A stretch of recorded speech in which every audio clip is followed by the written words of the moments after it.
विश्वास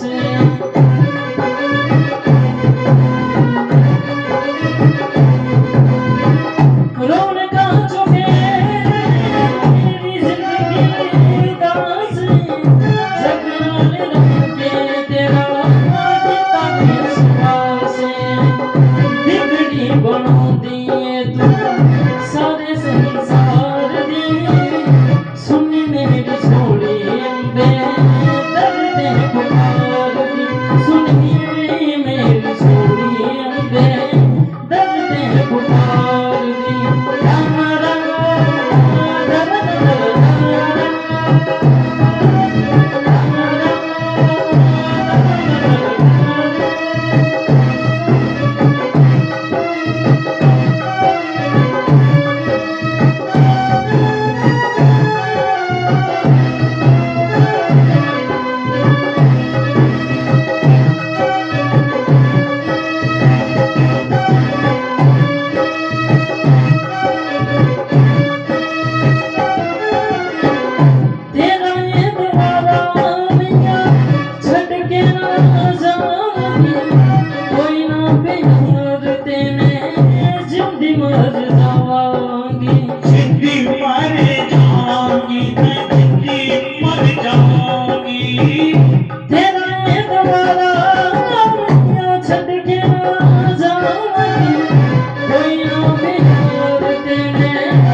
सुनी मेरी छोड़ी अम्बे दर्द पुकार दी तो सुनी मेरी छोड़ी अम्बे दर्द पुकार दी सुनी मेरी छोड़ी अम्बे दर्द पुकार दी होंदा है बुलावा जदों आवे तेरे प्यार दी होंदा है बुलावा जदों आवे तेरे प्यार दी सुनी मेरी छोड़ी अम्बे दर्द पुकार दी सुनी मेरी छोड़ी अम्बे दर्द पुकार दी सुनी मेरी छोड़ी अम्बे दर्द पुकार दी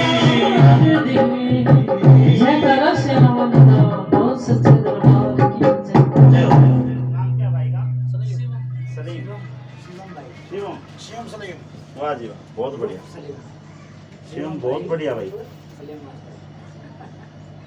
एक वो सलीम भी तो है मुकेश सलीम बुद्धू ये क्या लगे उसने मुकेश सलीम तुम्हारा मुकेश पहले ये बोला रहते हैं बुद्धू मुकेश हाँ मुकेश सलीम बोला करते इसने पहले करता 2 साल पहले मुकेश सलीम ये दूसरा नाम है एक कुमार इसने खुद आयो ना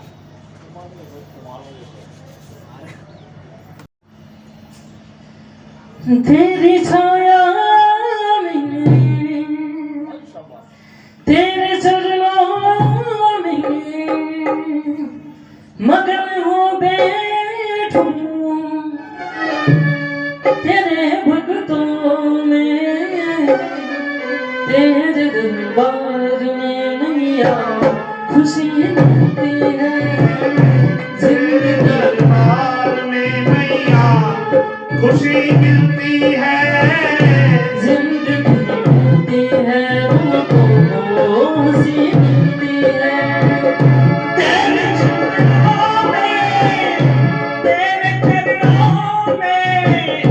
मगन हो बैठूं तेरे भक्तों में तेरे दरबार में मैया खुशी मिलती है जिंदगी दरबार में मैया खुशी मिलती है जिंदगी मिलती है रूहों को खुशी मिलती है तेरे दरबार में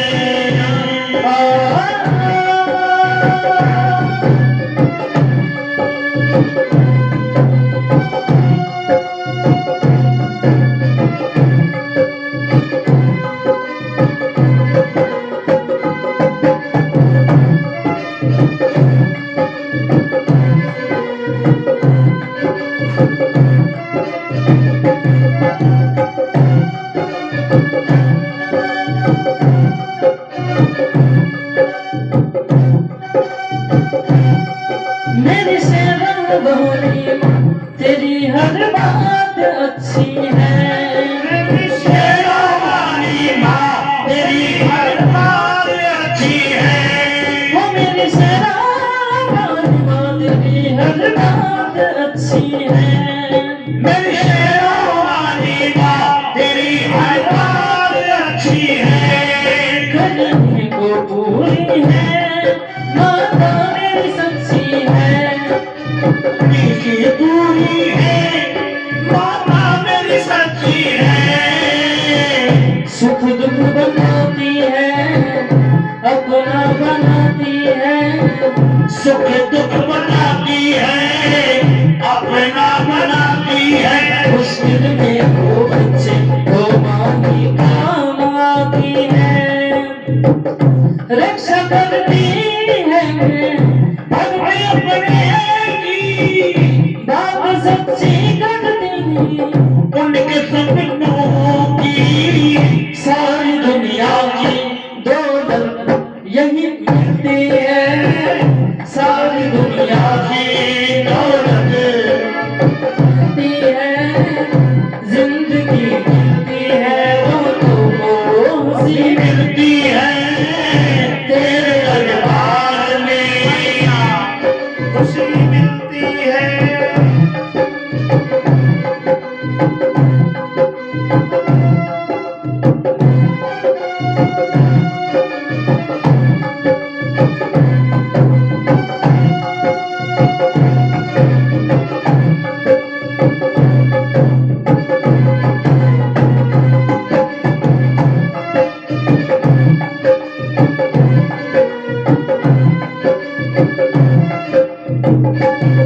रोता हुआ आए जो हंसता हुआ जाता है।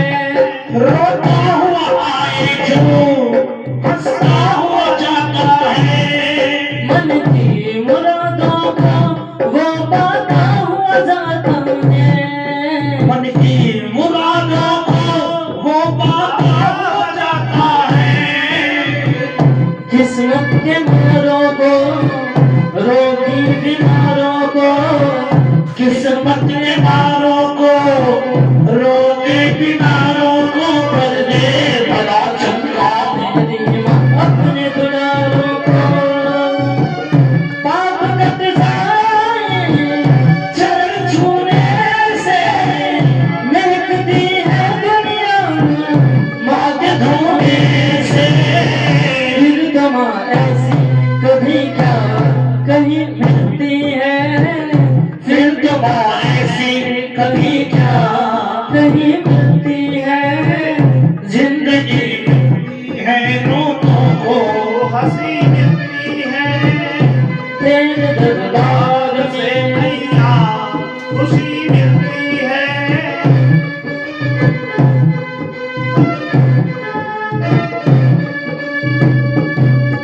एक अजब सी मस्ती तन मन पे छाती है। एक अजब सी मस्ती तन मन पे छाती है। हर एक जुबां तेरे ओ मैया गीत गाती है। बजते सितारों से मीठी पुकारों से। बजते सितारों से मीठी पुकारों से। मुझे संसार तेरे उसी जयकारों से। मस्ती में झूमे तेरा दर झूमे। मस्ती में झूमे तेरा दर झूमे। तेरे चारों तरफ दुनिया ये घूमे। फिर तो क्या ऐसी बस्ती क्या कहीं मिलती है। फिर क्या मस्ती भला क्या है। जिंदगी मिलती है रोतों को हंसी मिलती है। तेरे दरबार दरबार में मैया खुशी मिलती है। जिंदगी मिलती है रोतों को हंसी मिलती है। तेरे दरबार में मैया खुशी मिलती है। तेरे तेरे दरबार में मैया खुशी मिलती है।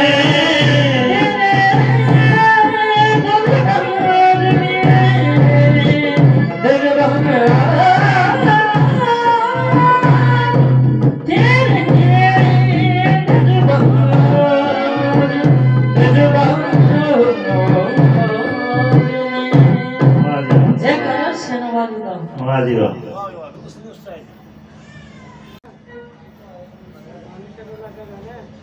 19 अक्टूबर 2023 भिवानी छोटी काशी नया बाजार कबीरपंथी सीट कबीरपंथी स्थान 84 घंटों वाली माता के बिल्कुल सामने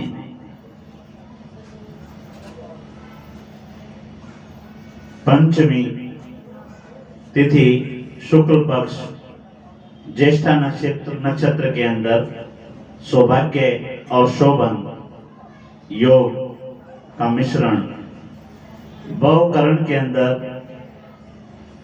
गुरुवार के दिवस नवरात्रों के पावन त्योहार पर आज 5वां दिन हमारी श्रीमद् देवी भागवत कथा का चल रहे हैं। हम प्रथम पूज्य गणेश जी के चरणों में प्रणाम करते हैं, अपने माता पिता के चरणों में प्रणाम करते हैं, अपने गुरुजनों को सुमरण करते हैं, जिनके स्थान पर हम रहते हैं उन वास्तु पुरुष को प्रणाम करते हैं, अपने कुल देवी कुल देवता को प्रणाम करते हैं। वेदों पुराणों की रचना करने वाले भगवान श्री हरि के अंशावतार वेद व्यास जी के चरणों में प्रणाम करते हैं, उनको अपनी मधुर वाणी में प्रसार करने के लिए सुखदेव जी को प्रणाम करते हैं, उनसे प्रार्थना करते हैं कि वो हमारी वाणी में वो रस दें जिससे हम इन कथाओं का व्याख्यान कर सकें। सूक्ष्म रूप में पधारे व स्थूल रूप में पधारे सभी जीवात्माओं को नमन करते हैं। आज बजरंग बंसल जी ने कथा का पूजन करवाया। भाई राम गोपाल, भाई विशाल उर्फ सलीम ने माँ को बहुत सुंदर भजनों से रिझाया। माँ इन पर कृपा बनाए रखे, बंसल जी को स्वास्थ्य सुख मिले, वो जब तक इस मृत्यु लोक पे हैं इनका स्वास्थ्य अच्छा बना रहे और ये इसी प्रकार कथाओं का आनंद लें। जो भी इस कथा को सुमरण कर रहे हैं, श्रवण कर रहे हैं, चाहे वो YouTube चैनल के माध्यम से, चाहे घर पे बैठ के, चाहे कथा स्थल के अंदर आकर, परमात्मा उनकी जो भी मनोकामना है उस मनोकामना को पूर्ण करे। क्यों? क्योंकि कहते हैं करते हो तुम कन्हैया मेरा नाम हो रहा है। माँ की कृपा हो, आप लोगों के काम बने और आप हमें दोबारा याद करो, है जी? यही हमारी इच्छा है। और नवरात्रों तक हम यहाँ श्रीमद् देवी भागवत कथा कर रहे हैं, सामूहिक कथा है। सबसे हमने विनती की कि आएं और ज्यादा से ज्यादा कथाओं को सुने, अपने साथ में सभी को लेके आए। इसका प्रावधान भी यही है। श्री वेद व्यास जी ने जो अपने पुराणों के अंदर लिखा है, ये श्रवण करने वाले की फीस है, यानी कि तन मन धन, तीन चीजें है ना। जिसके पास सामर्थ्य है, जो पैसा रखता है, उसको इस तरह की गतिविधियों में, खास करके जब सामूहिक होती हैं, तो कहीं टेंट का खर्चा है, कहीं साउंड का है, कहीं प्रसाद का है, कहीं गाने बजाने वालों का है, उन खर्चों में सहभागी होना चाहिए बिना मांगे। कहावत है, बिन मांगे मोती मिले, मांगे मिले ना भीख। मांग के तो अपनी जात देनी होती है, और देने वाला भी वही होता है जो सामने वाले की जरूरत को देख के स्वयं आके आए। मांग के तो कहीं भी ले आएंगे, कोई भी ले आएगा, क्या कहानी है भी किसी के आके भी जाके झोली पसार देंगे, पसारनी होगी तो। सबसे बड़ी झोली राजा अकबर जो हैं, वो एक बार इबादत कर रहे थे, उनके पास कोई पहुंच गया तो उसने कहा कि आप कुछ समय रुको। बोला भाई क्यों? कहते हैं कि वो अल्लाह की इबादत कर रहे हैं। तो बोला जब अल्लाह उसी को दे रहा है तो इससे हमने क्या मांगना है? जब देने वाला सबको परमात्मा है, परब्रह्म शक्ति है, जिसका कि कोई जेंडर नहीं है या इन जेंडरों से ऊपर है। क्यों? क्योंकि ब्रह्मा जी ने पूछा था ना कि आप स्त्री हैं, पुरुष हैं या किन्नर हैं, आपका जेंडर क्या है? तो आकाशवाणी ने क्या कहा था? बोले ये सब मेरे से परे हैं, ये जेंडर वेंडर मेरे बनाए हुए हैं। मेरी इच्छा है मैं उन्हें स्त्री बनाऊं, मेरा इच्छा है उसको पुरुष बनाऊं, और इच्छा है उसको किन्नर बनाऊं। और समस्त सृष्टि मेरा ही स्वरूप है और मेरी ही चेतना शक्ति से ये चलायमान है। अगर मैं अपनी चेतना शक्ति निकाल लूं तो ये हिलडुल भी नहीं सकते, और इसके प्रमाण जगह जगह माँ ने दिए। ये समस्त संसार, ये सृष्टि माँ की इच्छाएं मान चलती हैं। जैसे जैसे बच्चा जो खिलौने से खेलता है ना, उसका मन करता है जब तक वो सारे सजा सजा के रखता है कि ये मेरा घर, ये मेरा बेडरूम, ये मेरा ड्राइंग रूम, और ये मेरी गाड़ी, ये यहाँ खड़ा करना, और पापा यहाँ से हट लो, बाबा यहाँ से हट लो, माँ यहाँ से हट लो, मेरी गाड़ी यार ये आ रहा है। और जब उसका मन भर जाए जब क्या करता है? हाथ मार के सारा में धरे बैग में और जाके जयराम जी। तो ये समस्त सृष्टि उसकी इच्छा मात्र से चलती है, जो परब्रह्म शक्ति है, जिनको हम माँ का रूप देते हैं, जिनको हम महादेव का रूप देते हैं, जिनको हम विष्णु भगवान का रूप देते हैं। क्यों? ये उनके सहायक है। ब्रह्मा, विष्णु, महेश, जिसको हम अंग्रेजी में गॉड बोलते हैं, GOD है जी। जी का मतलब जनरेटर, जनरेट करने वाला, पैदा करने वाला। ओ का मतलब ऑपरेटर, जो उनको चलाता है, और डी का मतलब डिस्ट्रॉयर। अपने आप कोई चीज बनाई, हमारी माताएं बहनें भी करती है ना, आगे होई भी आएगी और गुग्गा भी आता है, और भी चीजें आई हैं। माताएं क्या करती हैं? हाथों हाथ उसी समय बनाती हैं, और जब उनका काम पूरा हो जाए, जब हाथ जोड़कर अंदर लेकर पहुंचा उसमें साफ है जी, खुद ही बनाते हैं और खुद ही उसको साफ कर देते हैं। तो यही काम हमारी जो परब्रह्म शक्ति है, जिसको हम माँ का रूप बोलते हैं, उसका है। जब तक उसकी इच्छा है, हम इस संसार में आए हुए हैं, स्त्री पुरुष का खेल खेल रहे हैं, और माँ भी रंगमंच के कलाकार की भांति कभी ब्रह्मा बन जाती है, कभी विष्णु बन जाती है, कभी इंद्र बन जाती है, कभी महिषासुर बन जाती है, कभी मधु कैटभ बन जाती है। क्यों? क्योंकि चेतना शक्ति तो उसी की है। वो चाहे दैत्य बने, चाहे देवता बने, चाहे पशु बने, चाहे जानवर बने। राजा इंद्र जब यज्ञ करवा रहे थे अपनी विजय प्राप्त करने के लिए, और ब्राह्मण जो कि दैत्य कुल से था, अपनी माँ के मतलब ननियाल उसका दैत्य का था, तो अपने दैत्यों की भलाई के लिए वो यज्ञ में कह रहा था कि देवताओं का भी भला हो और दैत्यों का भी भला हो। अब ये चीज इंद्र से सहन नहीं हुई, तो इंद्र ने उसका वध कर दिया। अब ब्रह्म हत्या से के पाप की पीड़ा से वो बसता घूमा, कमल की नाड़ी में चला गया और चला गया, इस तरह से बसता घूमा। कितने ही उदाहरण हैं। विष्णु जी हैं, विष्णु जी कभी कछुआ बन के आते हैं, कभी मछली बन के आते हैं, कभी वरा बन के आते हैं, कभी सिंह बन के आते हैं, कभी घोड़ा बन के आते हैं।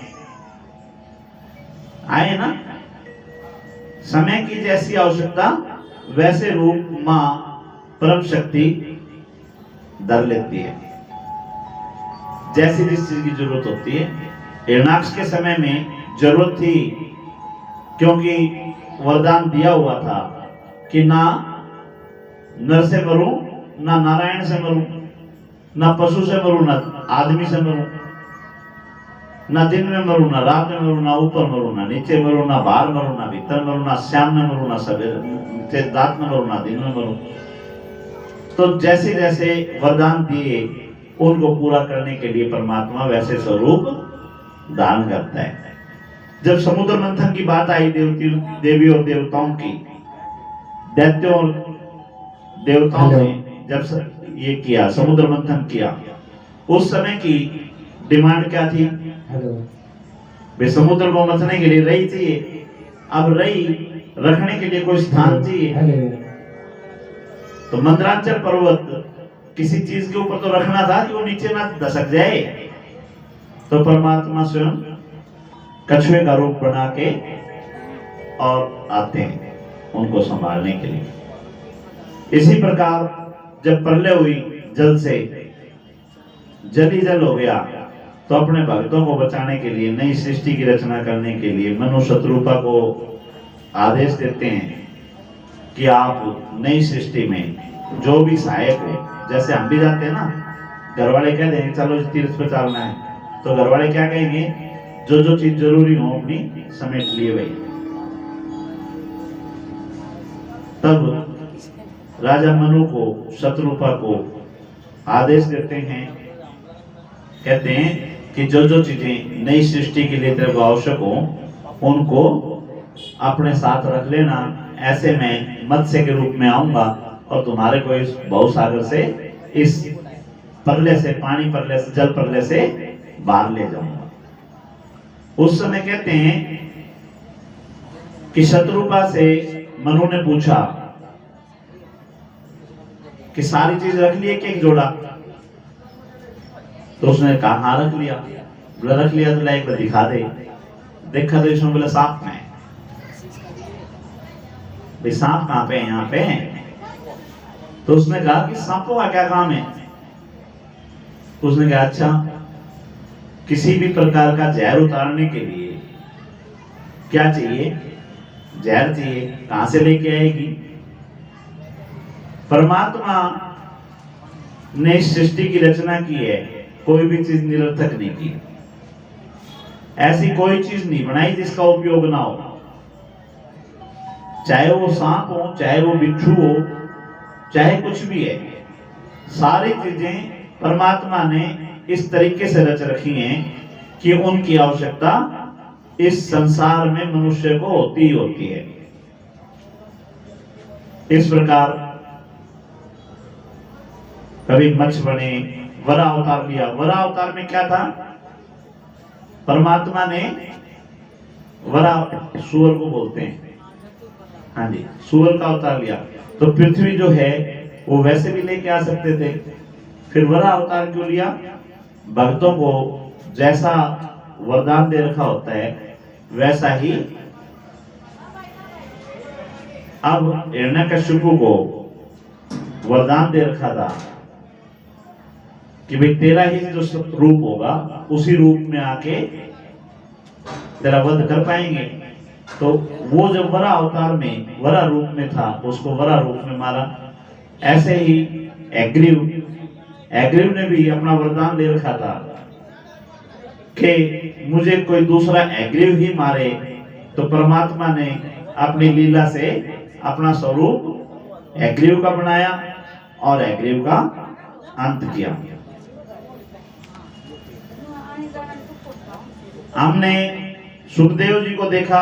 सुखदेव जी को जब उनके पिता ने कहा तो जनक से उन्होंने लिया जन्मेजय द्वारा राज्याभिषेक देखा, उन्होंने सर्पों का यज्ञ करवाया अपने पिता का बदला लेने के लिए, वो देखा। आस्तिक के वचन देखे, आस्तिक ने कैसे जन्मेजय से वचन लिया और सर्पों की रक्षा की। कद्दू विनीता का प्रसंग देखा।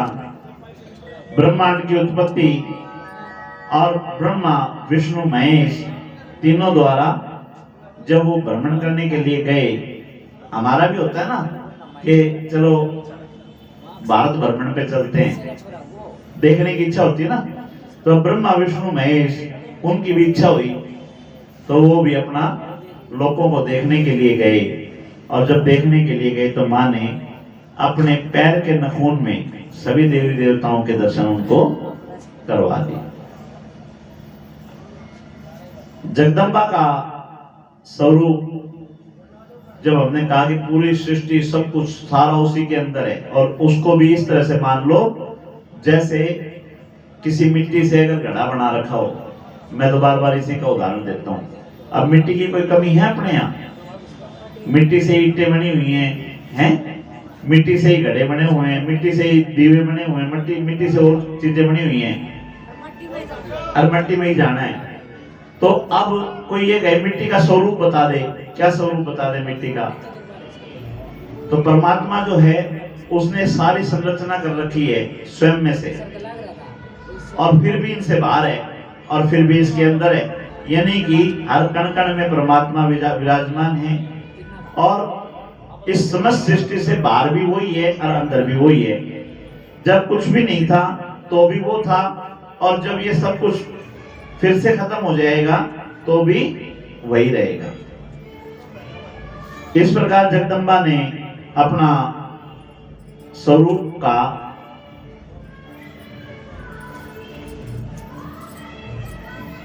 परमात्मा के सहायक जो विष्णु रूप में, शिव रूप में इस पृथ्वी पर अवतार लेते रहते हैं,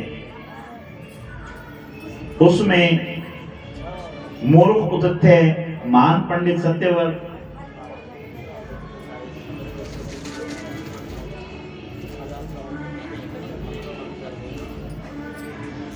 बहुत सी कहानियां आती हैं, लेकिन आज अपने पास में समय कम रहेगा, तो आज विशेष कथा हम लेंगे। दुरोसंदी की कहानी हम सुन चुके कल। दुरोसंदी कौन थे?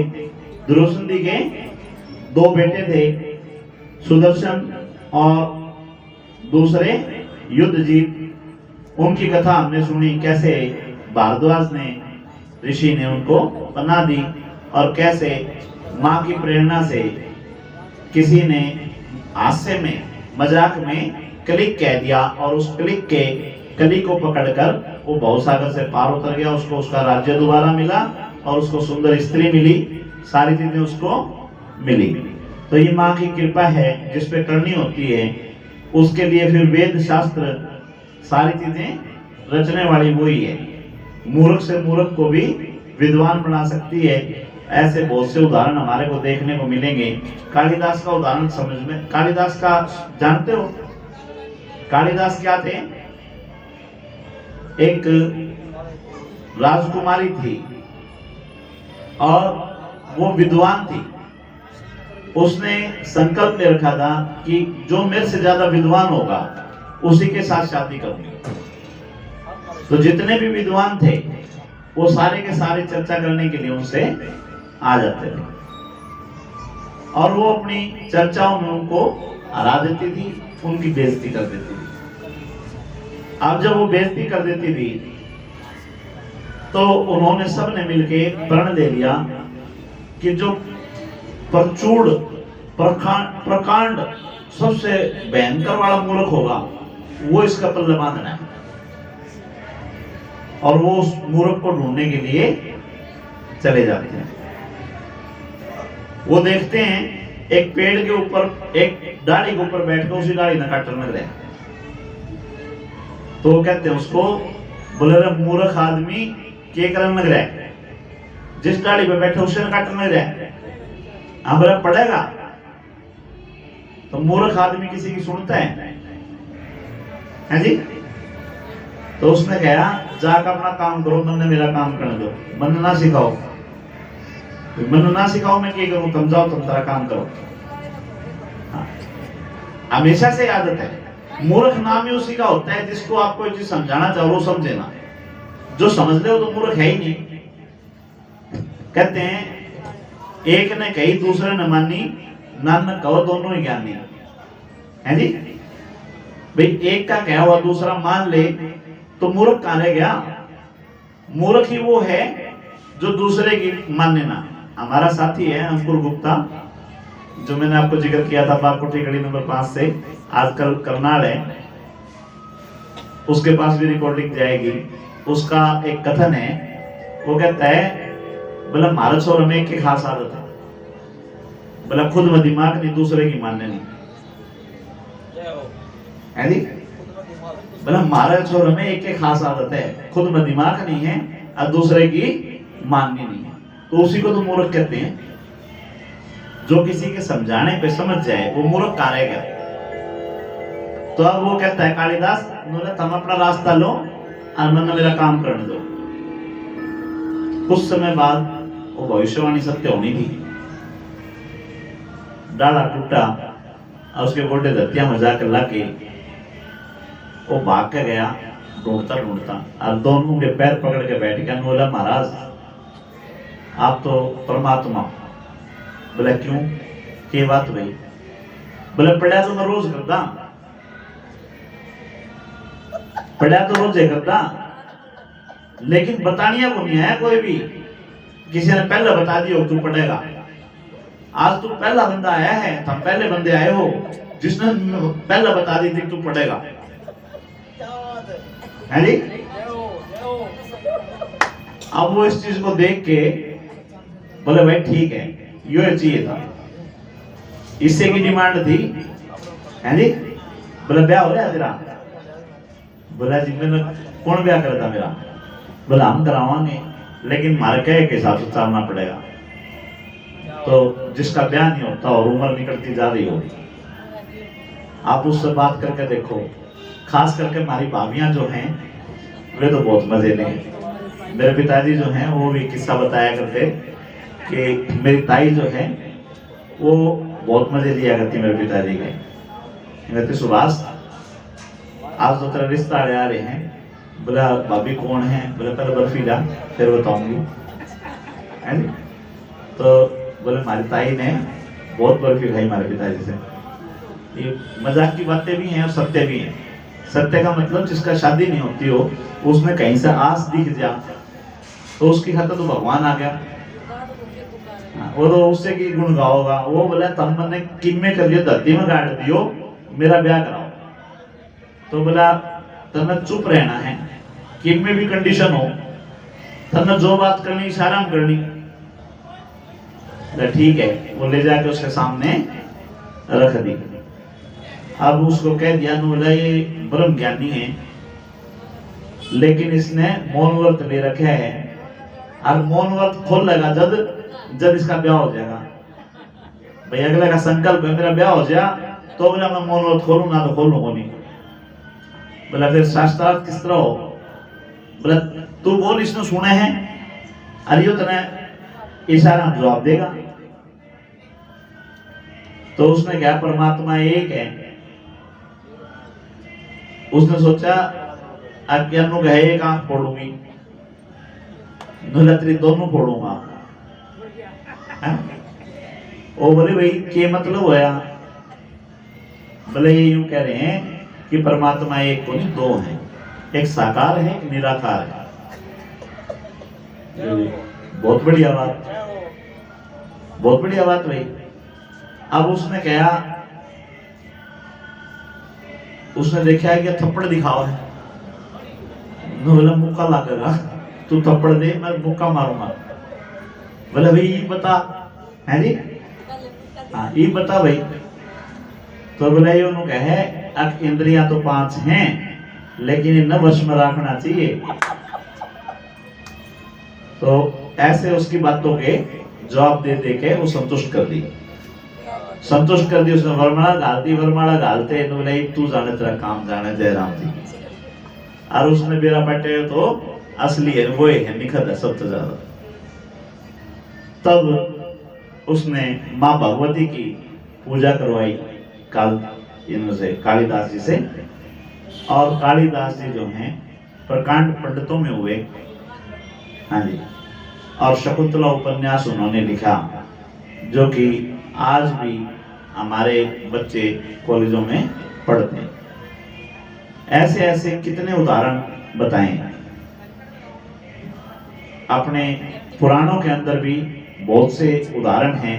एक बोला बच्चा वो करता फिरता होते ना। हमारे किशोरी बाबा हैं जो किशोरी पोपिया जी, किस किसने देखे हैं? देखे हैं आपने? क्या बोलते थे वो?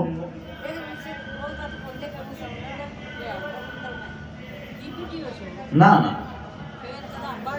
हाँ नहीं, ये मेरे भी देखे हुए हैं।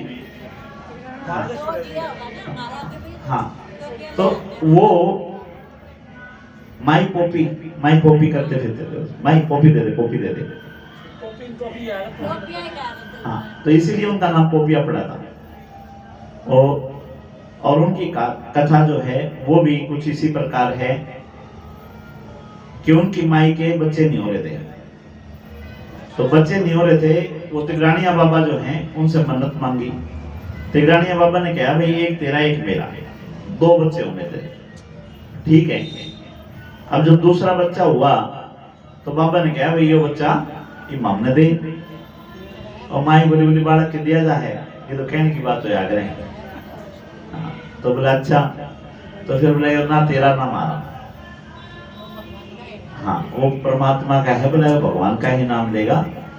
तो अघोरी नहीं, क्या कहें उनको, दिगंबर कह सकते हो। उनको किसी चीज का आभास नहीं था, उससे परमात्मा से जुड़े हुए थे। हाँ खान का ऐसा बताते हैं, उसी बर्तन में कुतिया खाना खाया करती, उसी में वो खाया करते। हाँ जी। और बड़े बड़े चमत्कार उन्होंने किए। हमारे मस्ता दूध वाले जो हैं काफी फेमस हैं, आराध भी जानता है। इनके यहाँ बच्चे नहीं हो रहे थे तो उन्होंने बाबा से मांगा, तो उन्होंने प्रसाद स्वरूप अपना खाने को दिया। उन्होंने कह दिया था जो देव चुपचाप ले लिए। तो परमात्मा की दया है, आज भी उनके परिवार में खूब वंशवृद्धि है। हाँ ऐसे ही जो कुतियाओं के साथ खाना खाती थी वो मर गई थी। तो मर गई तो उन्होंने किसी ने कह दिया, बोला बाबा तेरी तो मर गई, कुतिया मर गई। बोला अच्छा। उसको मरी हुई को ले गए। 3 दिन बाद दोनों बाहर आए तो दोनों स्वस्थ थे। ऐसे ऐसे बहुत से प्रसंग उनके सुनने को आता है। जिन्होंने उनको बैठने को स्थान दिया, परमात्मा ने आज उनकी हर तरह की मौज कर रखी है।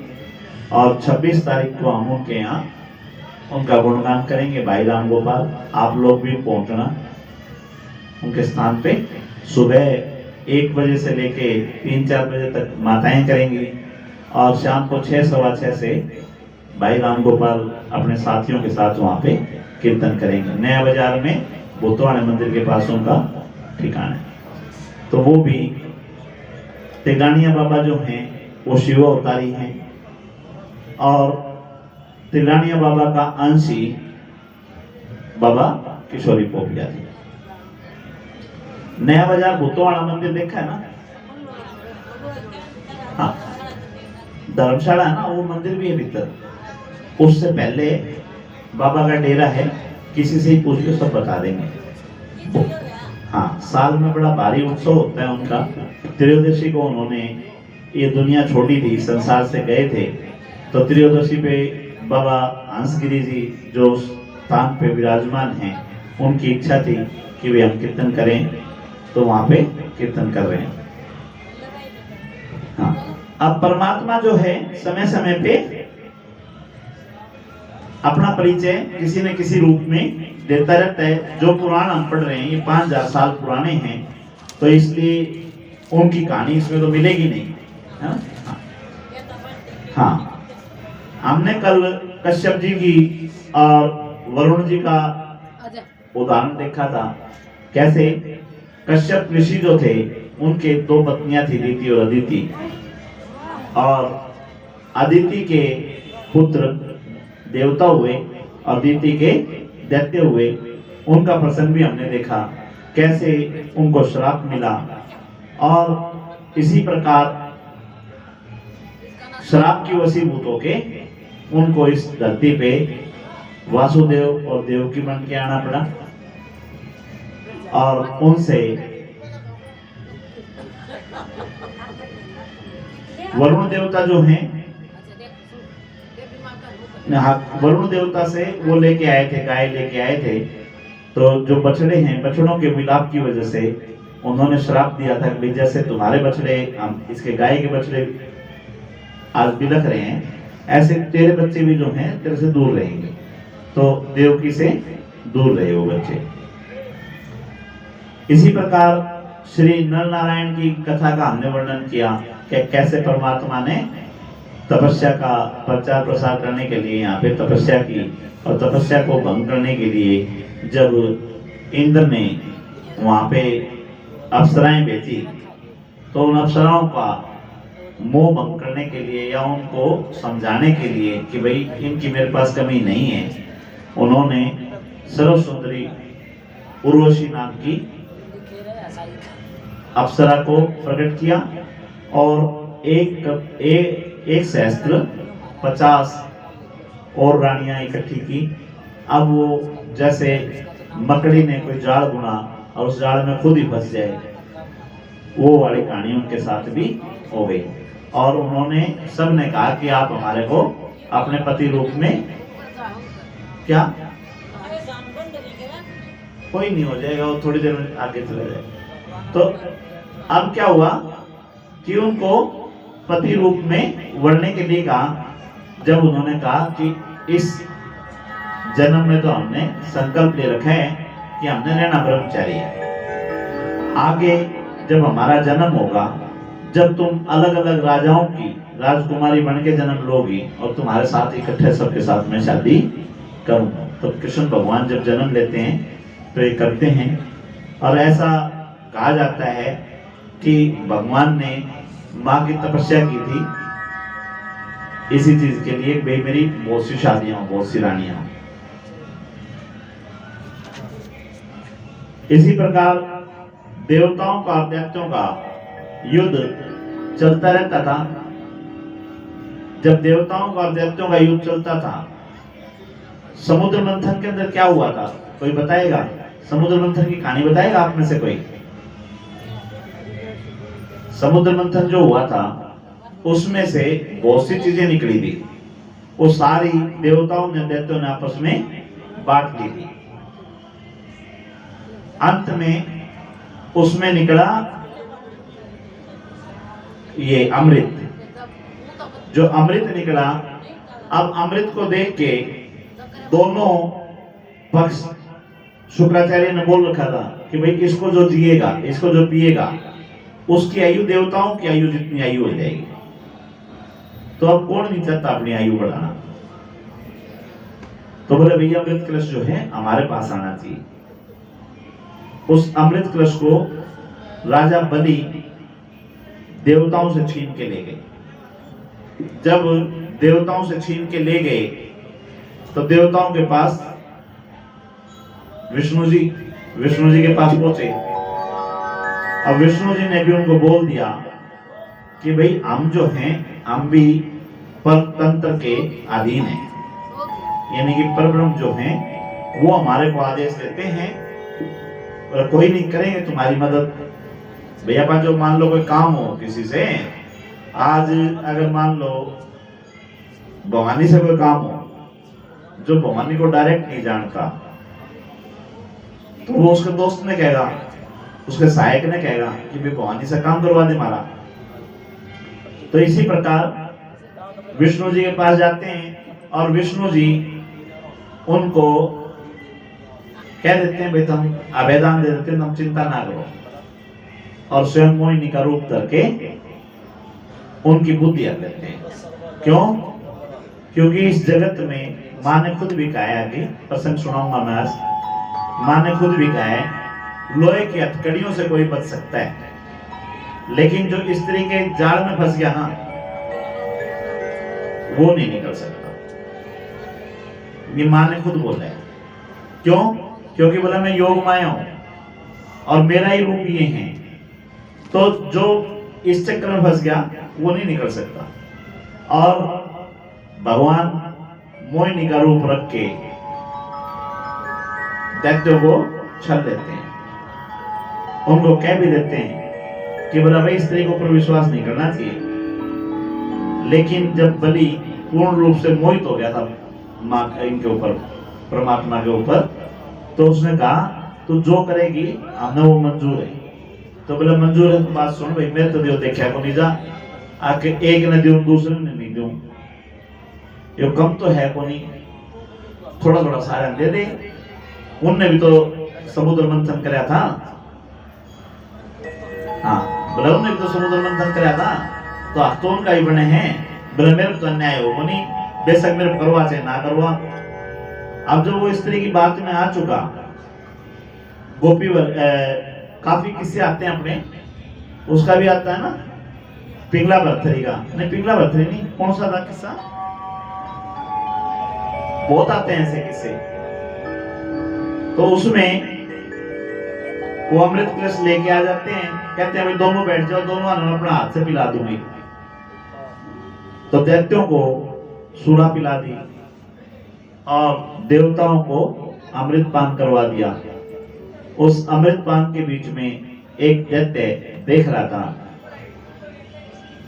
वो चंद्रमा का रूप बना के देवताओं के बीच में बैठ गया और श्री हरि ने माँ की इच्छा से, परब्रह्म की इच्छा से, क्योंकि उनकी इच्छा से होता है, अगर सिर्फ ये विष्णु जी की इच्छा होती तो वो तो पिलाने नहीं थे, वो तो देवताओं के लिए लेके आए थे।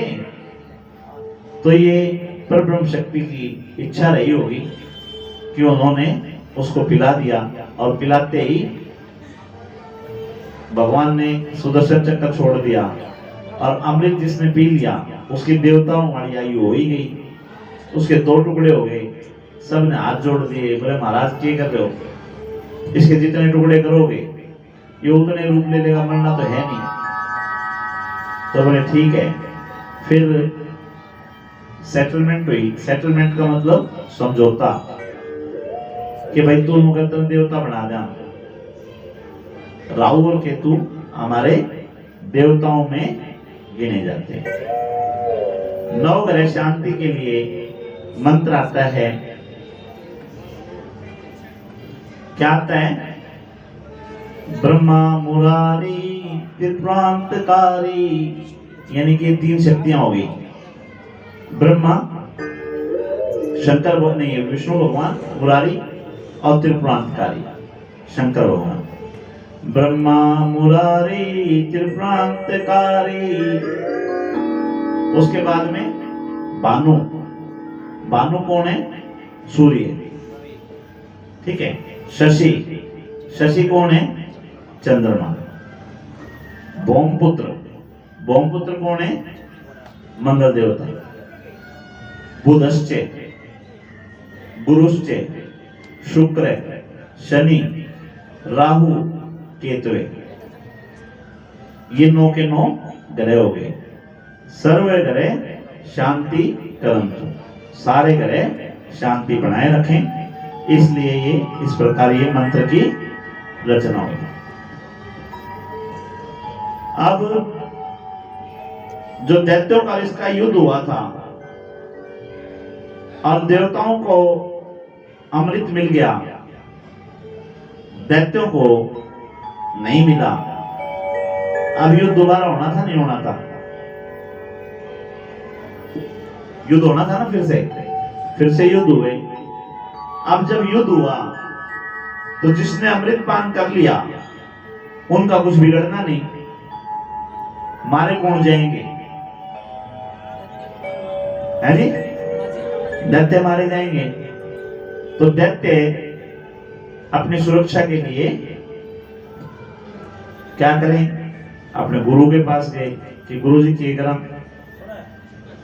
बोला भाई ऐसा है, थाल तक नहीं हो कि मैं ही करूंगा। तो बोले क्या करोगे? बोले मैं महादेव को प्रसन्न करूंगा। महादेव को क्यों?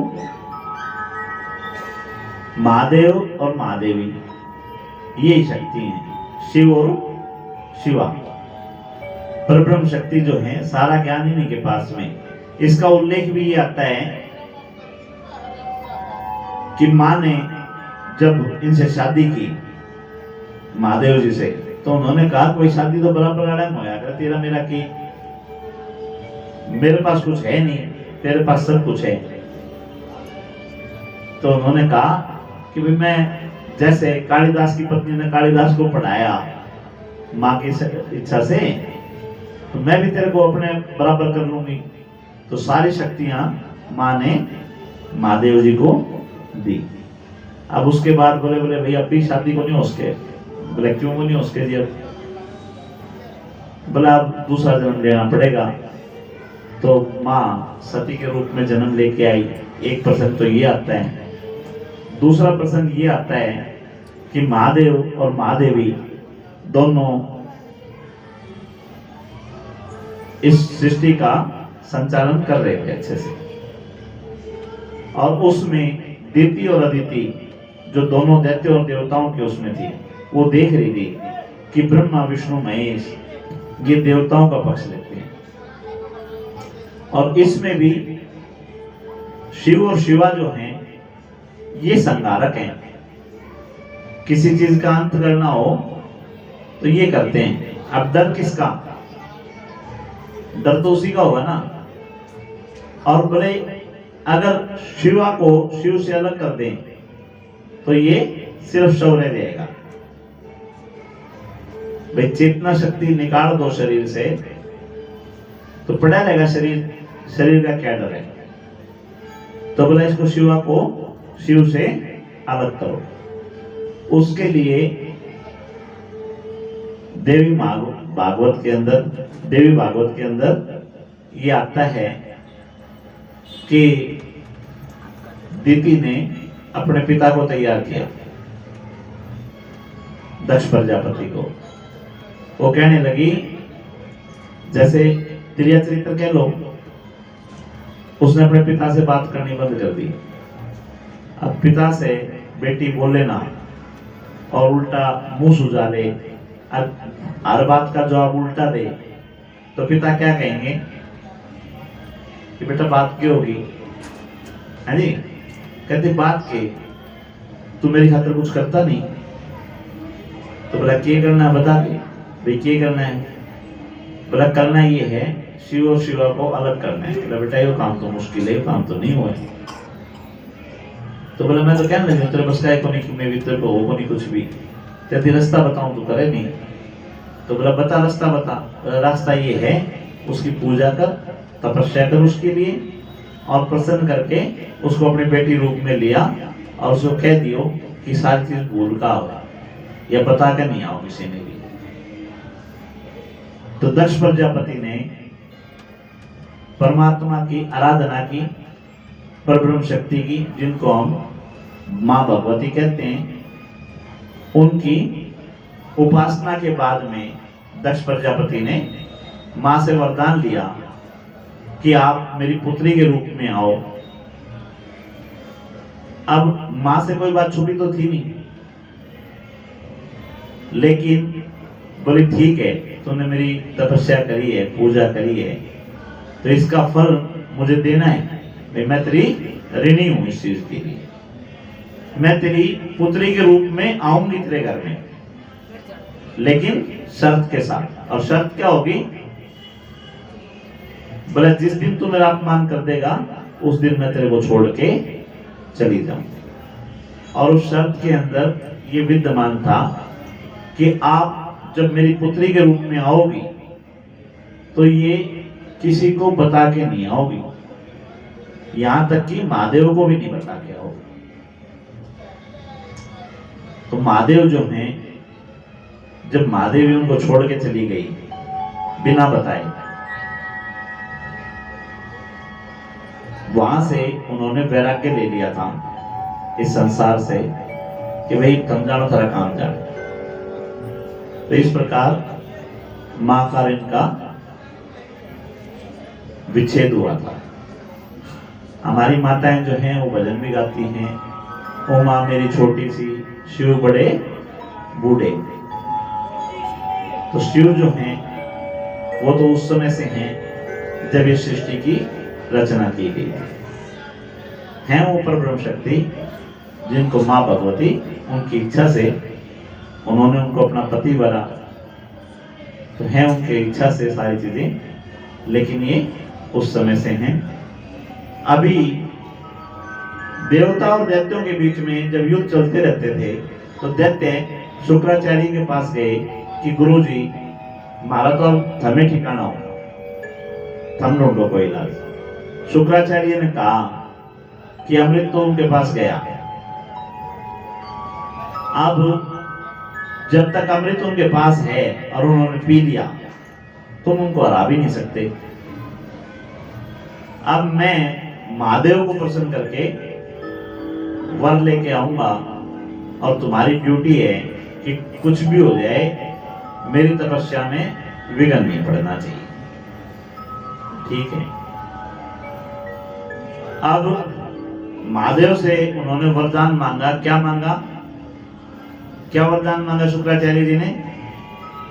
उन्होंने कहा कि जन कल्याण के लिए मुझे संजीवनी विद्या सिखा दो। संजीवनी मतलब मृत संजीवनी, जो मरे हुए को जीवा दे, वो विद्या सिखा दो। अब महादेव जी भी जानते थे कि ये विद्या किसके लिए सीख रहे हैं। ये उल्लेख शिव महापुराण के अंदर आता है। वो जानते थे कि ये विद्या किसके लिए सीख रहे हैं, लेकिन उन्होंने फिर भी कहा कि भाई हर एक चीज के नियम है, पात्रता सिद्ध करनी पड़ती है। अगर आईएएस बनना है तो पहले ग्रेजुएशन करनी पड़ेगी और फिर प्री का टेस्ट देना पड़ेगा, फिर इंटरव्यू देना पड़ेगा, जब आईएएस बनेगा। ये थोड़ी ना किसी ने बिठा कर डीसी बना देंगे, किसी ने बिठा कर एसपी बना देंगे, है जी। तो तेरे को मृत संजीवनी चाहिए तो उसकी पात्रता तेरे पास होनी चाहिए। तो कहते हैं जी पात्रता बताओ, क्या पात्रता चाहिए? बोले पात्रता ये है कि बिना कुछ खाए पिए, सिर्फ धुएं के सेवन से तेरे को तपस्या करनी है। जब मेरी इच्छा होगी, जब मैं तेरे को सिखा दूंगा, और उसके बीच में तेरे को बोलना नहीं है। जहां भी तू बोला वहीं तेरा मेरा कॉन्ट्रैक्ट खत्म होता है ना। वही प्लाट जो है, अगर तने इतनी तारीख ले लिया तो ये तेरा, और नहीं दिया तो बयाना भी हजम होता है ना। इसको कॉन्ट्रैक्ट बोलते हैं। तो बोला भाई अगर तेरी तपस्या पूरी होगी तो मैं तेरे को मृत संजीवनी सिखा दूंगा, और अगर तेरी तपस्या पूरी नहीं होती है तो तेरा मेरा कॉन्ट्रैक्ट खत्म, और इस बीच में तेरे बोलना भी नहीं, किसी से बात भी नहीं करनी है। अब उन्होंने अपनी मां से जाके कहा, जो कि खुद योग माया की विशेष भगत थी। शुक्राचार्य जी जो हैं उनकी माता योग माया की विशेष भगत थी, उनकी उसके ऊपर विशेष कृपा थी। वो कहते हैं, बोले माँ ऐसे ऐसे मेरे को कहा है। बोले बेटा कर, अपने यजमान के लिए तेरे से कुछ किया जाता है तो कर, कोई दिक्कत नहीं है। अब शुक्राचार्य पेड़ के ऊपर उल्टे लटक के तपस्या कर रहे हैं, नीचे धुआं लगा रखा है, धुएं का सेवन वो कर रहे हैं। जितने भी उनके सहायक थे, चेले थे, राजा बलि और जो भी थे, उन सबको आदेश दे दिया है कि चाहे कोई भी आए मेरे पास नहीं आने देना, और कोई भी स्थिति हो मेरे को तपस्या के बीच में रोकना नहीं। जब तपस्या चल रही है उस समय राजा इंद्र को तकलीफ हो जाती है। राजा इंद्र अप्सराओं को कहता है कि जाओ उसका मुंह बंद कर दो, बोला तेरा हो रहा दिमाग खराब। उसके चेले चपेटे इतने बलवान हैं, वे हमने उड़ा जान बोलने मरवा देंगे, हमने तू मार दे, वहां बेचने की बजाय हम नहीं जाती। अप्सराएं जो हैं जाने के लिए मना कर देती हैं। देवताओं से बात करता है कि वरुण देवता आप चले जाओ, अग्नि देवता आप चले जाओ। वो भी कह देते हैं पहले नंबर तो उसके चेले नहीं छोड़ने, और बच गए तो उसका श्राप नहीं छोड़ने। हमारे बस की बात नहीं। अब इंद्र जो है ऐसा है और है, उसकी सहायता करने वाला कोई नहीं है। और जब किसी की कोई सहायता करने वाला ना हो, उस समय कौन याद आता है? परमात्मा याद आता है। और परमात्मा की प्रेरणा लगा लो। उसकी बेटी सामने आती है इंद्र की, जयंती, और वो कहती है कि पिताजी उसकी तपस्या भंग मैं करूंगी। अब वो कहता है वरना बेटी तने नहीं जाना, बर्तन को मेरा बड़े बड़े राक्षस हैं, देते हैं, वो जान कौन देंगे, आज चली गई तो वो तना भस्म कर देगा, तू नहीं।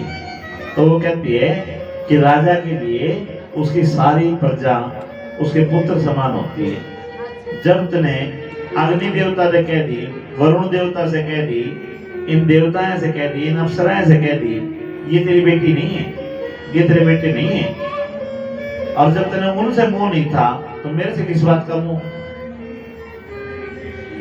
तो बोली मैं जाऊंगी और उसकी तपस्या को भंग करूंगी। आज जयंती साध्वी का रूप लेके वहां पहुंचती है। जब दैत्य कह देते हैं कि उसके पास कोई नहीं जा सकता, भी वो तपस्या कर रहा है, उसके पास कोई नहीं जा सकता। अब फिर त्रिया चरित्र होता है। त्रिया चरित्र का मतलब मेरे तो बहुत टाइम के गुरुजी हैं, हम तो थारा तो जन्म भी वो नहीं होया था, उस टाइम तो मैं इनकी भगत नहीं हूँ। मैं तो हिमालय पर पूजा बता रखी थी, मैं तो हिमालय पर तपलना करी थी। जब मैंने बेरा पाटा कि मेरे गुरुजी इतना बड़ा अनुष्ठान करने लग रहे हैं, तो मैं उनकी सहायता करने आई हूँ। मेरे पास तो वह चीज है कि इनकी तपस्या जल्दी पूर्ण हो जाएगी। अब देव दैत्य जो हैं वो बातों में आ गए, बोले सुन, दूर खड़ी होकर देखिए, और गुरुजी बोलना हाथ नहीं गए, बोलना है नहीं, गुरुजी की बात हो रही है। बोला कोई दिक्कत को नहीं, तू मैं तो दर्शन करना आई हूँ, दूर से आशीर्वाद देकर चली जानी, और उनकी तपस्या पूरी। बोला ठीक है। वो जयंती को शुक्राचार्य के पास ले जाते हैं, और शुक्राचार्य मिर्चा का बूटा धूना में घेर दे। अब जब मिर्चों की धूनी नाक में वगैरह में जाती है तो शुक्राचार्य की आंखों से, कानों से, नाकों से खून बह चलता है। और अब वो खुश हो रही है, लीप से कि में हो जा, मेरा काम पूरा हो गया। दैत्य ने उसको तुरंत पकड़ लिया, और परमात्मा उन पे रज्जू हो गया कि मेरा भगत जो है वो आंखों से खून आ रहे हैं, नाकों से खून आ रहे हैं, कानों से खून आ रहे हैं, लेकिन अपने पर्ण पे टिका हुआ है, अभी तक बात नहीं की है कुछ भी। और उनको भी इशारा कर दिया कि दोहरे नहीं आओगे, तारो नहीं कि जो होने लग रहा होने दो, और इसका भी पास से देखा नहीं, बोला इशारा कर दिया, मुंह से नहीं बोले, इशारा कर दिया शांत रहो। अब महादेव प्रसन्न होकर वो कहते हैं कि भाई मैं तेरी भक्ति से प्रसन्न हूं, और मैं तेरे को मृत संजीवनी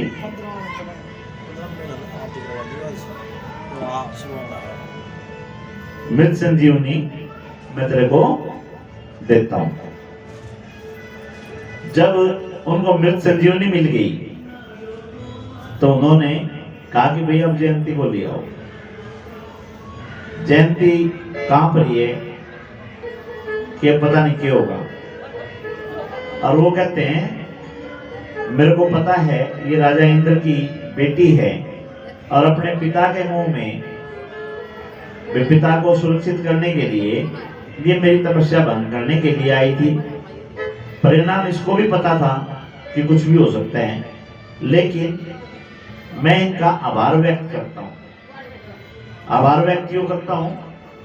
बोला जो काम पता नहीं कितना टाइम लगना था, है नी? हाँ भाई, पता नहीं कितना टाइम, कितने साल निकल जाते, इसकी वजह से महादेव का मैं कृपा पात्र बन गया और महादेव ने मेरे ऊपर कृपा कर दी। तो मैं इससे दंड देने की तो सोच ही नहीं सकता। बोला भाई तू जा सके है, तू जा राजा इंद्र के पास। अब जयंती कहती है महाराज पिता के तो मैं भी नहीं जाऊं। बोला फिर तो माया जिनकी है उनकी है, वो कहती मैं आपको पति रूप में वर्ण करना चाहती हूँ। सभी मना करते हैं, लेकिन माँ की इच्छा से भृगु नहीं, शुक्राचार्य जो हैं वो अपनी माँ से आशीर्वाद लेते हैं और उससे जयंती से शादी कर लेते हैं। वचन एक लेते हैं कि देख तेरा पिता है देवताओं का राजा और मैं हूँ दैत्यों का गुरु। तो हमारे वाद विवाद तो चलते रहेंगे, तो हमारे बीच में नहीं आएगी। ठीक है, इस प्रकार आज दैत्यों के गुरु शुक्राचार्य के पास मृत संजीवनी आ गई। अब देवताओं का दैत्यों का फिर से युद्ध होता है और इस समय एक दैत्य है जिसका नाम था तारकासुर। तारकासुर के नेतृत्व में युद्ध होता है और तारकासुर को वरदान था कि वो भगवान शिव के अंश से ही मारा जाएगा। अब भगवान शिव का अंश कब कैसे मिले? जब भगवान शिव जो वो थे अलग कर दिए थे, वैराग्य कर दिए थे, तो उस वैराग्य के लिए शिव और शिवा को मिलाने के लिए कामदेव की नियुक्ति होती है कि कामदेव इनके ऊपर बाण छोड़े। और उधर माँ जो है गुप्त रूप से सती के यहाँ जन्म लिए हुए, सती के रूप में जन्म लिए हुए दक्ष प्रजापति के यहाँ। और दक्ष प्रजापति भी कोशिश कर रहे हैं कि इसका ही तोड़ तोड़ ब्याह हो जाए कितने भी। तू ब्रह्मा से ब्याह कर ले, विष्णु से कर ले, और तक कर ले, जिससे करना हो तो जो पसंद हो उससे कर ले। लेकिन माँ को तो पता है ना, उन्हीं को तो नहीं पता, शिव को ही तो नहीं पता कि भाई ये माँ है। अब माँ को पता है, माँ जो है तपस्या करती है। ऐसा कहते हैं पहले अल्पाहार पे आती हैं और अल्पाहार के बाद में वो अन्न और जल सब छोड़ देती हैं और सिर्फ भगवान के ध्यान में लगी रहती हैं। तो भगवान प्रकट होते हैं, प्रकट होते हैं तो वो कहते हैं कि भाई बोल क्या मांगना चाहती है? तो कहती है मैं तो आपको पति रूप में मांगना चाहती हूँ। अब वो उनसे पीछा छुड़ाना चाहते हैं, भाई मन शादी करनी नहीं। तो उसमें भी जब विष्णु ब्रह्मा सब उनको समझाते हैं कि महाराज आपके अंश से इस तारकासुर को मरना है और जब तक आपका अंश इस धरती पे नहीं आएगा ये हमारे ऊपर ऐसे ही अत्याचार करता रहेगा।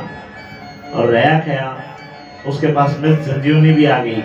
हम रात को मारते हैं, सुबह वो जीवा देता है, फिर से वही सारी सेना खड़ी मिलती है। तब माँ की तपस्या के वशीभूत माँ ने तपस्या की थी और देवताओं के कहने पे भगवान, ये भी शिव महापुराण के अंदर वर्णित है, उसमें कहते हैं कि मैं शादी तो कर लूंगा लेकिन जिस दिन मेरे कहे से बाहर हुई उस दिन मैं त्याग दूंगा। तो आज परमात्मा सती से शादी करते हैं। सती से शादी के बाद भगवान शंकर जो हैं उनकी इच्छा से, माँ भगवती की इच्छा से भगवान शंकर का बीज अग्नि ग्रहण कर लेती है। अग्नि को माँ श्राप दे देती है कि भाई तूने मेरा हिस्सा जो था वो ले लिया तो तू सर्वभंगी हो जा। सर्वभंगी का मतलब सब कुछ तेरे अंदर हजम हो जाएगा, सब कुछ आ जाएगा। तो अग्नि जो है वो सब चीजों को आज खत्म कर देती है, चाहे कुछ भी हो। कोई चीज ऐसी नहीं है जो अग्नि में गिर के ना जलती हो। तब अग्नि ने भगवान महादेव से कहा कि मेरे को क्यों फंसा दिया भाई इनके बीच में, बात थारी थी, मेरे बीच में फंसा दिया, मैं क्यों श्राप का भागी बनाया। तो भगवान कहते हैं महादेव के ये वरदान, ये श्राप जो है ये भी तेरे लिए वरदान बन जाए। वरदान कैसे? बोले जो चीज तू भक्षण करेगा वो शुद्ध हो जाएगी।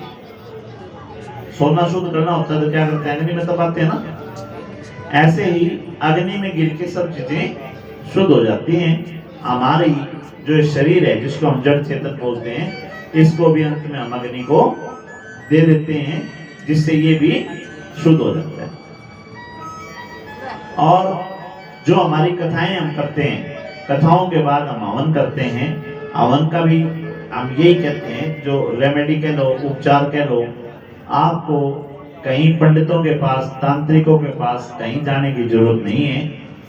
ये वरुण देवता जो हमारी कथा के साक्षी हैं, जो इन कथा को सुन रहे हैं, जिनको आप कलश बोल रहे हो, ये वो गुण लिए हुए हैं कि आपके संकटों को काट सकें।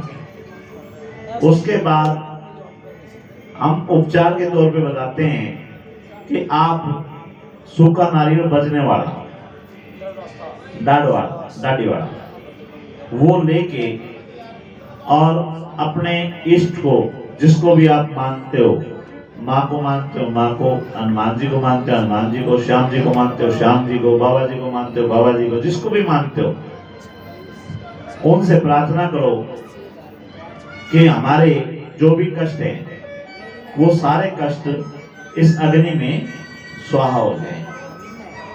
आपको शारीरिक कष्ट है तो आप अपने ऊपर से उसका उतारा करो। उतारा समझ गए ना, जैसे नजर उतारते हो वैसे ही उतारा करो। मानसिक कष्ट है तो आप मन में प्रार्थना करो कि हमारा ये कष्ट दूर हो जाए, और वो जब हवन होता है तो उस हवन में लाके दे दो। अग्नि देवता माँ के श्राप से और भगवान के आशीर्वाद से उसको भस्म करके आपकी दिक्कतें खत्म कर देंगे। उन दोनों चीजों को, वरुण देवता जो जल हैं और उस बबूत को, दोनों को मिला के अपने घर में छिड़क देना। नेगेटिव एनर्जी आपकी निकल जाएगी, जो भी आपकी दुविधाएं हैं वो दूर हो जाएगी। और जो ये बबूत है हमारी, इस बबूत से घर के अंदर जो आपका मेन दरवाजा है उसके अंदर की तरफ माँ का आह्वान लिख देना, एम हिम क्लीम, या सिर्फ क्लीम, और माँ से प्रार्थना करना कि जितनी भी नेगेटिव एनर्जी है वो सारी बाहर चली जाए और कोई नेगेटिव एनर्जी आपके घर में प्रवेश ना कर सके। आपको कहीं किसी तांत्रिक के पास जाने की जरूरत नहीं, कोई पूजा पठाने की जरूरत नहीं। आपके काम बनेंगे और हमारा नाम होगा, करेंगे ये और नाम हमारा होगा कि हमने बताया। हम माँ से प्रार्थना करेंगे कि जो भी इन कथाओं को सुनते हैं और जो भी ये उपाय करेंगे उनके ऊपर वो अपनी कृपा बनाए और उनके सारे रुके हुए काम बन जाएं। अब देवताओं को दैत्य वायु चल रहा था, इधर अग्नि देवता ने उसको, भगवान के बीज को ले जाकर नदी में डाल दिया। नदी उस वेग को सहन नहीं कर सकी, उसने सरकंडों पे डाल दिया। सरकंडों से शिव महापुराण के अंदर ही एक वर्णित आता है कि सप्त ऋषि जो हैं उनमें से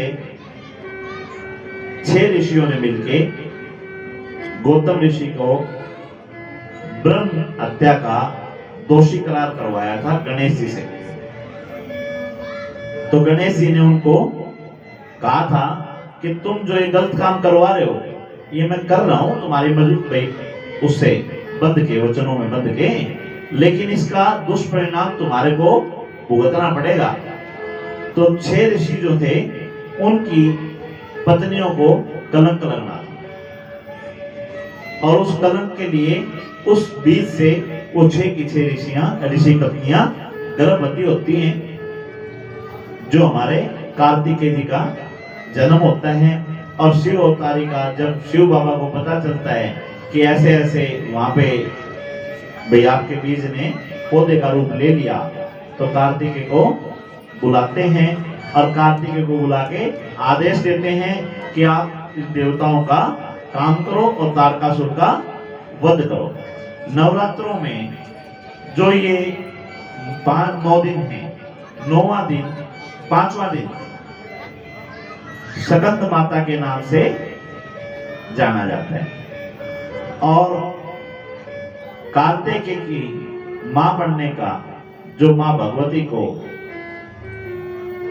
सौभाग्य तो कार्तिकेय जी का है, ठीक है। जो ये क्रिया हुई इसमें मां का नाम स्कंद माता रखा गया। क्यों? क्योंकि कार्तिकेय जी का एक नाम स्कंद भी है। तो आज हमने स्कंद माता की आपको कहानी सुनाई। जिसके घर में बेटा पुत्र होने की कोई भी समस्या है, तो जिस प्रकार देवताओं का दुख दूर हुआ और कार्तिकेय जी का जन्म हुआ, परमात्मा सबके घर में बेटे पोतों की मौज करे। आज हमारे यहाँ कीर्तन है 84 घंटों वाली माता का, तो सभी का कहना ये है कि आज आरती जल्दी कर दें। तो अब हम आरती करेंगे और कथा को यहीं विराम देंगे। वो झूठी दुनिया से मन को हटा ले, वो ध्यान मैया जी के चरणों में लगा ले।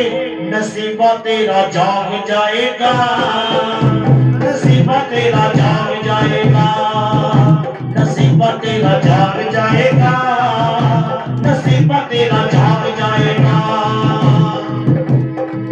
झूठी दुनिया से मन को हटा ले, झूठी दुनिया से मन को हटा ले, ध्यान मैया के चरण में लगा ले। नसीबा तेरा जाग जाएगा, नसीबा तेरा जाग जाएगा, नसीबा तेरा जाग जाएगा, नसीबा तेरा जाग जाएगा। सच्चा है दरबार शेरा वाली का, मिलता है प्यार मेरा वाली का। सच्चा है दरबार शेरा वाली का, मिलता है प्यार मेरा वाली का।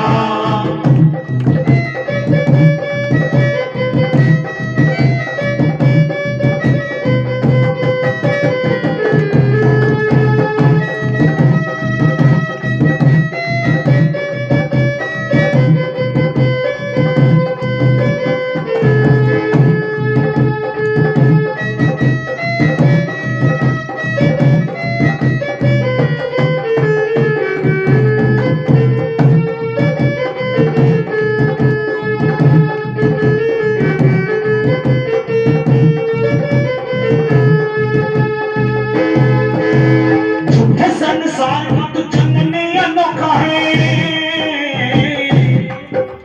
झूठे संसार मत चंगने अनोखा है। पग पग मिले यहाँ धोखा ही धोखा है, पग पग मिले यहाँ धोखा ही धोखा है, पग पग मिले यहाँ धोखा ही धोखा है।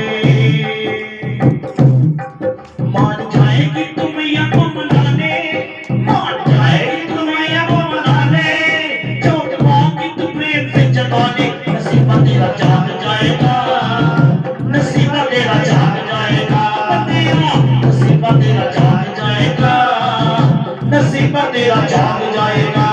सच्चा है दरबार शेरा वाली का।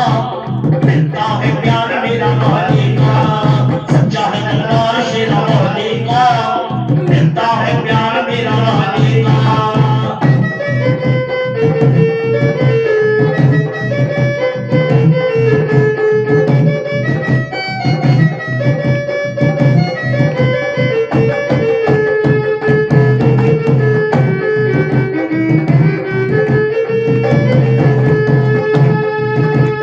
माल तेरे पास है तो माल तेरा खाएंगे,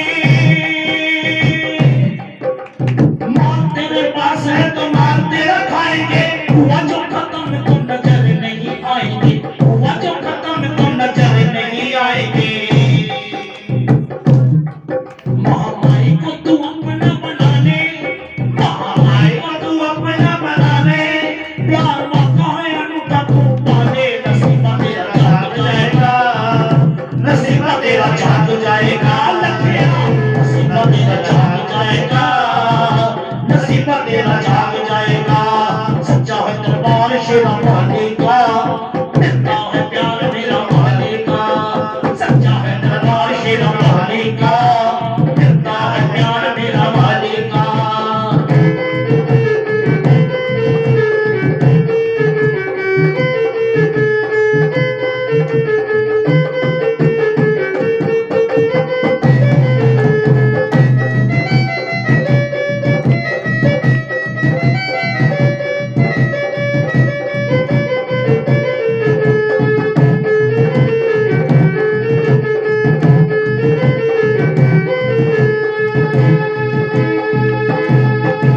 शेरों वाली मैया मेरी ममता की खान है, शेरों वाली शेरों वाली शेरों वाली मैया मेरी ममता की खान है। भक्तों को प्यार देती बड़ी महान है, भक्तों को प्यार देती बड़ी महान है, भक्तों को प्यार देती बड़ी महान है। हाथी का तू सर पे धरा ले, हाथी का तू सर पे धरा ले। गाँव फिर जाए कुछ भी करा ले, नसीबा तेरा जाग जाएगा, नसीबा तेरा जाग जाएगा। नसीबा तेरा जाग जाएगा, नसीबा तेरा जाग जाएगा।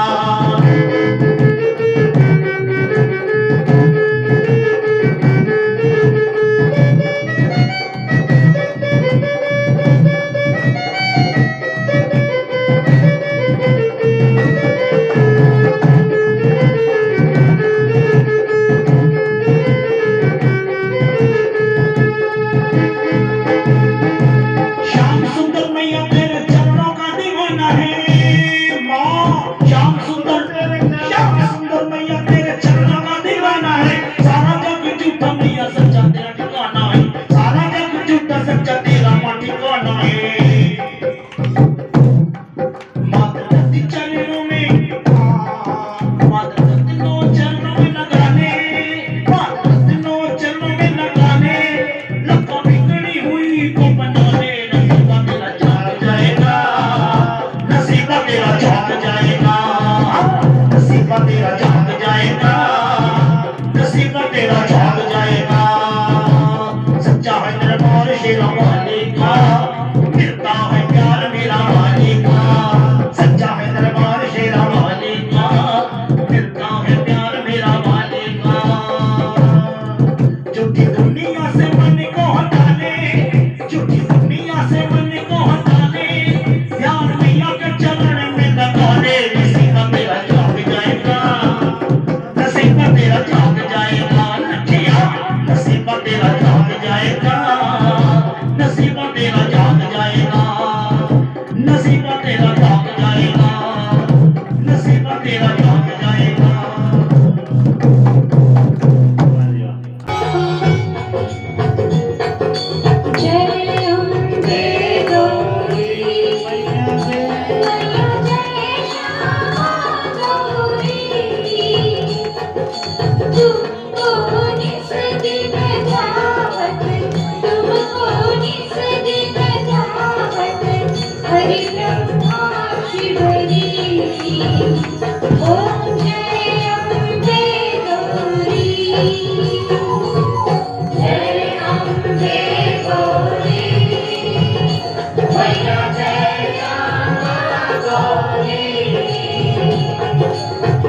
तुमको निस दिन जावत, तुमको निस दिन जावत, हरि ब्रह्मा शिवजी। ओम जय अम्बे गौरी। मांग सिंदूर विराजित, दीपो जगमग को, दीपो जगमग को।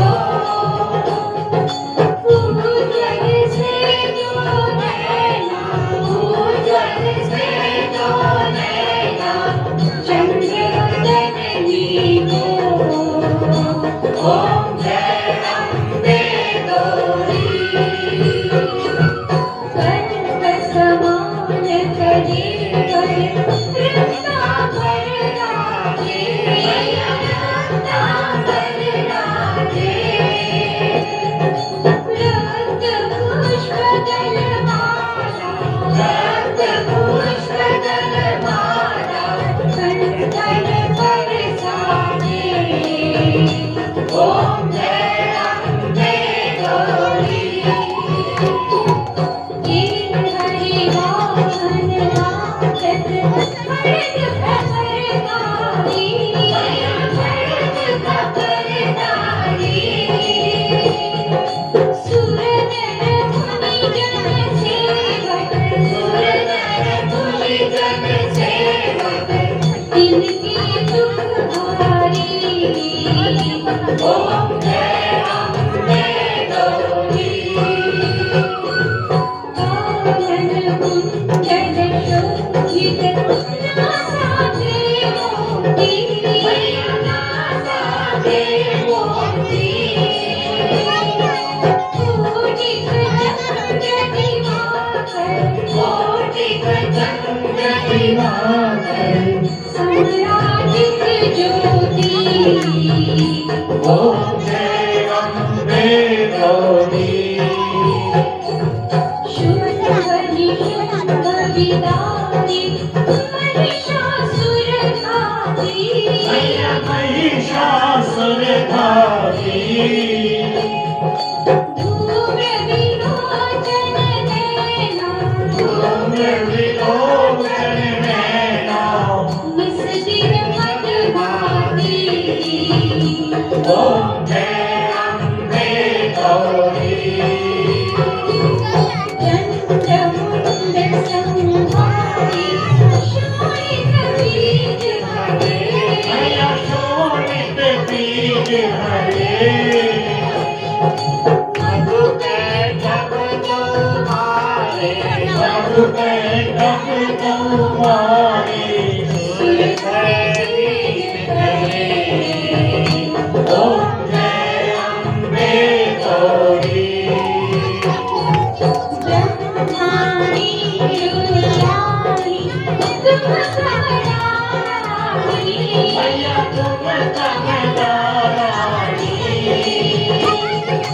भगवती जगन्नाथानी, भगवती जगन्नाथानी। तुम शिव पटरानी। ओम जय अम्बे गौरी। 64 योगिनी गावत, नृत्य करत भैरव, नृत्य करत भैरव। कानक ताल मृदंगा, बाजत ढोल मृदंगा, और बाजत डमरू।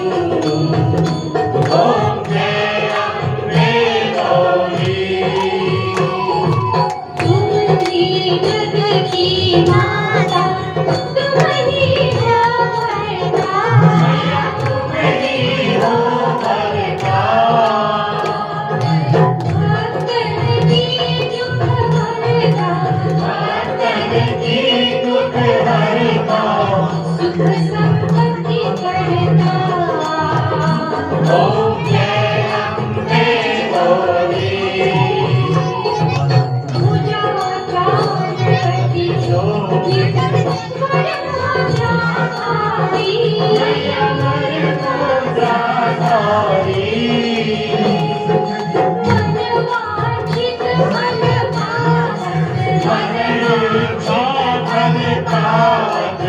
सेवक नर नारी ओम जय अम्बे गौरी कंचन ढाल विराजित मकर कपूरवाती मैया कर कपूर दाती श्रीमान के तुम्हें राजत श्रीमान के तुम्हें राजत कोटि रतन ज्योति ओम जय अम्बे गौरी श्री अम्बे जी क्रियायति जो कोई नर गावे गावे कहते शिवानंद स्वामी कहते भगवानंद स्वामी सुख संपत्ति पावे ओम जय अम्बे गौरी जय अम्बे गौरी मैया जय श्यामा गौरी तुमको किस दिन गावत तुमको हर दिन मनावत हरि ब्रह्मा शिवरी ओम जय अम्बे गौरी